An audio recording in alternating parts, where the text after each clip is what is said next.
everyone, I want to talk to y'all today about the lies these trucking companies will tell a new driver. When you're young in the game, you're kind of vulnerable, and they will try to get over on you, try to get you to move freight for free, so you might want to listen up. They're going to lie to you. They're going to tell you that they're going to get you home every weekend for your 34 and at 7 o'clock, and most of the time that is going to be a lie. They don't know what's going to happen. They don't know what load they're going to get, and sometimes they just try to keep you out just because they ain't got no other drivers out. And that could definitely be a lie.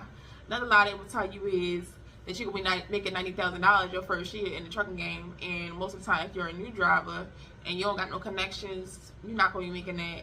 When I had first started, we was only making like $700 a week. Now, if you're in your first year, the average I would say is about $1,100, but don't let them lie to you saying that you're going to be making $16 and you ain't working at like Cisco or FedEx or nothing like that.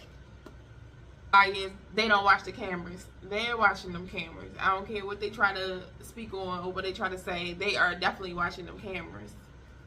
Yeah, somebody in the back sitting back, now they might not be watching you all day, but don't be foolish to think just because they say, oh, we don't have time for that, I had 300 drivers. No, somebody is big, maybe not all day, but they do watch every now and again and sneak up on you if you got an in-cab camera. Number lie is you're going to average 3,000 miles a week. Now you might get it here and there, but you're not going to average 3,000 miles a week. You might average about 2,400 miles a week if you're at a decent company. Shit, some of them companies only got you averaging 1,700 miles a week. So definitely look on Indeed. Like I said, don't always take a driver's word for it, but you definitely want to, get a gist of what the drivers are saying. Number lie is you're going to get a new truck.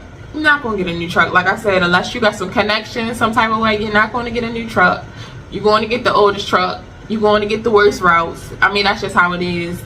Honestly, that really just is how it is.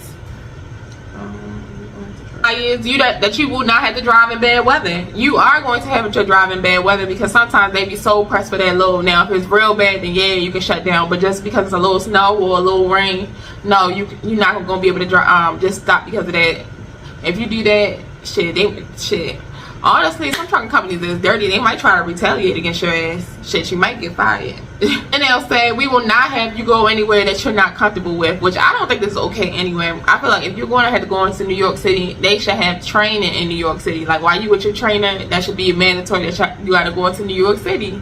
Like, don't just throw somebody to the wolves. But yeah, they'll lie and say that you don't have to do New York City, but that's a lie. You are going to have to go to New York City.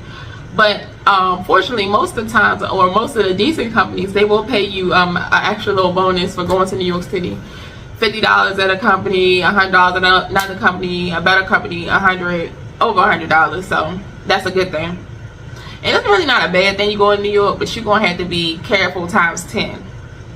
Companies lease purchase drivers. That's the most time you hear people crying, is when they're owner operator that just started out in the game, and they don't have much money, or a lease purchase person thinking that they're about to be an owner operator, but you just a glorified company driver with all these damn expenses, and you probably was making more when you were a company driver. But I have heard people saying that Hirschbeck has a decent lease purchase program. So yeah, if you want to be lease a truck out, you want to go to a dealer. You don't want to go through a company where they're controlling how much you got to pay, and they're controlling what your load's gonna be. They can just keep you capped at what they want to. You don't want to do that. Once you out of being a company driver, go do the real thing. And what sucks is, after they lie to you about like the pay and stuff, and of course, if they said that you was going to be making $1,500 and then you only making $700, and you might have been making $1,300 before you even started out in trucking, of course you're going to leave because your bills are set to a certain amount. You can't live off of $700, and then you'll be looked down upon because someone had lied to you. I don't know who that is. But yeah, you're gonna be looked down at because you are company hopping. But at the same time, who would stay in a company where you can't even pay your bills? That's foolish. I hate when people say that, oh, in the first year you ain't gonna make no money. Shoot, you ain't gonna make no money because you ain't look. What you need to do, everybody that you want to make some decent money, that's why we come into trucking. You need to look for the good companies. Like I said, you always want to shoot for like FedEx. I know people say that you can do Walmart with no experience, but I still haven't seen that yet on the website.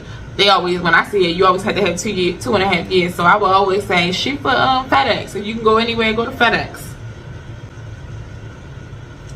Another lie is when people try to get you to go to a local company and saying that you won't work as hard. You gonna work shit. You gonna work twice as hard. Like you gonna work twice as hard. Over the road, they ain't working there. They work less than a company driver because of all the stops that a local driver will have to make. You know, you're just driving when you over the road. Sometimes as a local driver, you're gonna be working like 14 hours, and then you're gonna have to drive an hour to your house, hour back, trying to get some food. So you're not working less. Oh, another lie is that the drivers will tell you that, oh, you gotta be 2 years in to get a local job. That's not true. Not true at all. Now, it might not be easy to find, but there are local jobs out here that will take you fresh out of school. On time. Let's go back to that. The dispatchers are not necessarily trying to lie to you when they say that they'll get you home at a certain time on a certain day. But sometimes it's just like that's where the loads are. Like they're not gonna let you deadhead spending all that fuel on a deadhead and there's no load there, you know, and it's gonna be tension on the truck and stuff like that. You know, it's just business. They like when it comes to the load and it comes to you, they're gonna always shoot the load, because if that's the case, then they're gonna be out of business. And then you, and saying that, you do the same for yourself. You always want to choose yourself and your family and your loved ones over the company, because when you die trying to fight for this or die for this damn company, work yourself to the bone, shoot, when you in the hospital, they're gonna get another person to replace you just like that. So you replaceable and they're replaceable. Don't forget that. When they say that you're gonna get a sign-on bonus as a lump sum, don't ever believe that. That's a lie. It's most of the time it's a retention bonus. How long you gonna stay there? They're gonna give you maybe $2,000 this month, another $1,000 that month, another $3,000 another month. You know what I mean? It's a retention bonus, not a sign-on bonus. That bonus is not gonna be on a lump sum unless you at somewhere like Variant and they say something like a transition bonus for like $1,500. And do not settle for low pay. Honestly, anything over, under $1,200 gross, I feel like it's not worth it. You're handling this dangerous vehicle and you making under $1,200 gross. That's crazy to me. You could just get 2 jobs, an Amazon job, and shit, work at McDonald's, and you can make $1,000. So why would you need to drive a dangerous vehicle to do that? That's silly to me. I understand that the insurance gonna be high, but why would you risk your life to make $800 or $700 a week? That's foolishness. Don't fall for that. Oh, and the zip code to zip code bullshit. SwiftPay got me with that. They start like, first it was never like that, and then one day they was like, oh, it's zip code to zip code. I was doing intermodal, I wasn't over the road. I was like, oh, it's zip code to zip code. But what zip code is 20 miles? That's what I told the dispatcher. Like, nah, like what zip code is 20 miles? There's no zip. I don't care if I'm in a country, and I'm not in a country. I'm in Harrisburg and I'm in Baltimore. No zip code is 20 miles at either of them places, and they try to play me like that. Yeah, so watch your pay. You always, that's the main thing you want to watch, because that's the main thing they're gonna play with. If they can get over with taking your money, they are going to take your money, period. Oh, and don't believe what the drivers say either. Most of them are getting a sign-on bonus for you, so don't just fall for the funk. They gonna lie and tell you this the greatest place ever, and they might really like to leave, but they want their sign-on bonus, so they gonna tell you whatever they want to tell you. Oh, and a lot of times, another lie that Swift had told me was, told us in the orientation was, oh, they're gonna pay for the overweight tickets. They're not gonna pay for the overweight tickets. And then the company I was just at, they said that the shipper would pay for the overweight ticket. And then when I got there, oh, it was a lie. And somebody got caught up at Swift like that because they got pulled over by the DOT thinking that Swift would pay for it. But of course, you know, they lie, say, oh no, we didn't say that. So, yeah.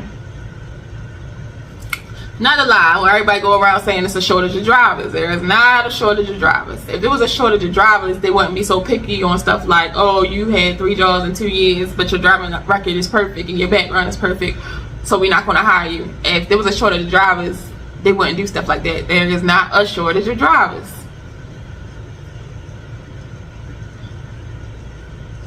And then that's foolish and stupid anyway. All the people that don't work or came in and out of this company fooling with you, and you want to talk about somebody had more than 3 jobs in 2 years, that's stupid. But yeah, anyway, if you made it to the end of the video, please like the video, comment, share, and definitely subscribe. I will be posting more trucking content, and it would mean a lot if you subscribe to my channel.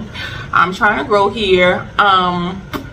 And if you have any new tips or any, little experiences where a trucking company has lied to you, just leave it down in the comment section. And I would definitely appreciate all the input that you guys will have from me. Thank you.